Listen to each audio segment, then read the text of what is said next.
Correttissimo.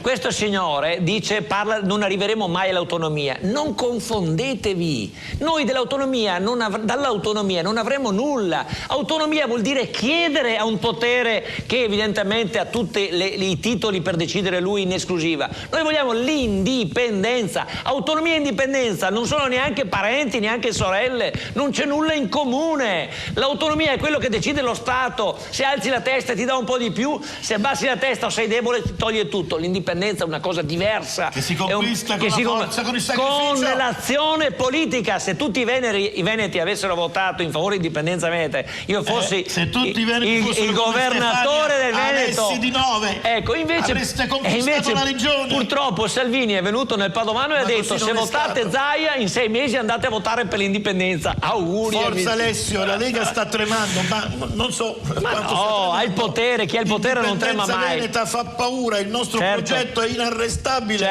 O indipendenza veneto o morte italiana, ci dice Riccardo da Jesolo.